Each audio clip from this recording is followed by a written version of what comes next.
اعوذ باللہ من الشیطان الرجیم بسم اللہ الرحمن الرحیم اعدلوا هو اقرب للتقوی۔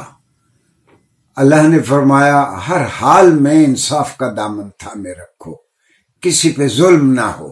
اور اللہ نے خود کہا کہ میں اپنے بندوں پہ ظلم کو پسند نہیں کرتا۔ ناظرین گرامی، آج ہم جائزہ لیں گے کہ رسول اللہ صلی اللہ علیہ وسلم کے حیات طیبہ میں جو آپ نے فیصلے فرمائے کیا وہ ہم تک پہنچے؟ تو میں عرض کروں کہ سب سے پہلا مجموعہ جو رسول اللہ صلی اللہ علیہ وسلم کے فیصلوں پر، جو آپ نے دیوانی اور فوجداری مقدمات میں، کرمنل اور سول کیسز میں، خانگی معاملات میں، مالی معاملات میں جو آپ نے فیصلے دیے، سب سے پہلے تو وہ اکٹھے کیے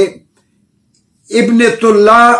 الاندلسی 497 ہجری میں یہ فوت ہوئے۔ ابنۃ اللہ الاندلسی کتاب کا انہوں نے نام رکھا اقضیۃ الرسول، رسول اللہ صلی اللہ علیہ وسلم کے عدالتی فیصلے، court decisions of Muhammad peace be upon him. یہ کوئی 600 کے قریب فیصلے ہیں رسول اللہ صلی اللہ علیہ وسلم کے۔ ہندوستان کے ایک بہت بڑے عالم تھے، ہیں وہ، اللہ ان کو لمبی عمر دے، ڈاکٹر ضیاء الرحمن اعظمی، ہندو گھر میں پیدا ہوئے، اللہ نے ان کو ہدایت دی، وہ مسلمان ہو گئے، پھر انہوں نے اسلامی علوم میں خوب مہارت اور درک حاصل کیا، پھر وہ چلتے چلتے مدینہ آ گئے اور مدینہ میں فیکلٹی آف اسلامک لا کے وہ ڈین رہے۔ انہوں نے اس کتاب کا ترجمہ اردو میں کر دیا اور لاہور کے ایک ادارے نے اس کا ترجمہ شائع کر دیا۔ گویا رسول اللہ صلی اللہ علیہ وسلم کے کم و بیش 600 فیصلے مختلف کیسز میں جو عدالت نبوی سے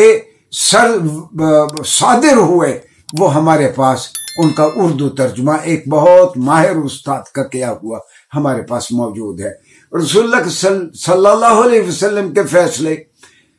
امام قرطبی نے بھی اقضیۃ الرسول کے نام سے 150 فیصلے اکٹھے کیے۔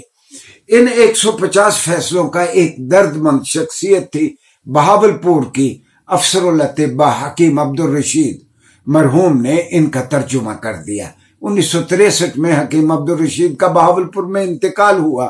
تو دربار نبوی کے فیصلے، دربار رسول کے فیصلے یا عدالت نبوی کے فیصلے کے نام سے انہوں نے 150 کا اردو میں ترجمہ کر دیا۔ اس کے علاوہ رسول اللہ صلی اللہ علیہ وسلم کے ان قرطبی کے علاوہ، یعنی جو قرطبی نے فیصلے لیے، ان کے علاوہ 350 فیصلے بر صغیر کی ایک بہت نامور شخصیت تھی ملا بہاری، انہوں نے اقضیۃ الرسول اسی نام سے انہوں نے 350 فیصلے انہوں نے قلم بند کیے، وہ ہمارے پاس ابھی مینuscript کی صورت میں موجود ہیں۔ ناظرین گرامی، پچھلے دنوں میں یہی مدینہ یونیورسٹی کے dean of Islamic law doctor Zia ur Rahman Azmi نے جو ایک طالب علم سے بہت مفید کام کروایا، انہوں نے چاروں خلفائے راشدین کے فیصلے انہوں نے کمپائل کروا دیے۔ حضرت ابو بکر صدیق، سیدنا عمر، سیدنا عثمان اور سیدنا علی بن ابی طالب رضی اللہ عنہم، ان چاروں خلفائے راشدین کے 897 فیصلے، اور یہ کتاب میرے پاس بھی 2 والیومز میں موجود ہے۔ مدینہ یونیورسٹی کے میں یہ کام ہوا اور اس کو سعودیہ میں بہت اہتمام کے ساتھ اس کو شائع کیا گیا۔ ناظرین گرامی، ہمارے پاس خلفائے راشدین کے، رسول اللہ صلی اللہ علیہ وسلم کے، ہمارے پاس ہزاروں، سینکڑوں فیصلے ہمارے پاس موجود ہیں۔ ہماری عدالتوں میں، خاص طور پر اپیکس کورٹس میں،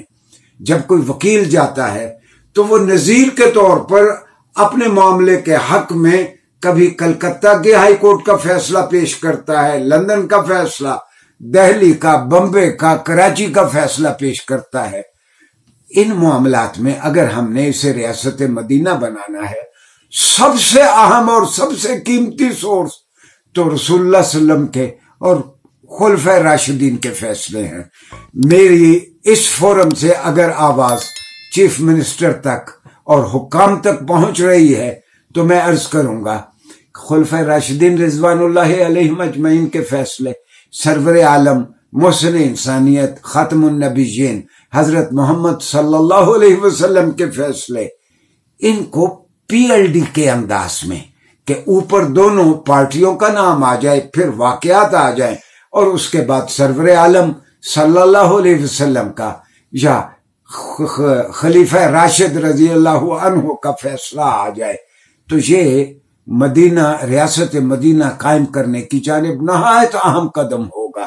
ان سارے فیصلوں کو ایک نظر آپ دیکھیں، آپ محسوس کریں کہ رسول اللہ صلی اللہ علیہ وسلم نے انصاف کے لیے جو رہنما اصول دیے، کسی ایک جگہ بھی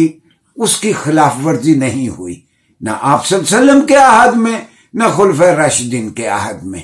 تو ناظرین گرامی، یہ ریاست مدینہ قائم کرنے کے لیے ایک بہت اہم طریقہ ہوگا۔ والسلام، شکریہ جی۔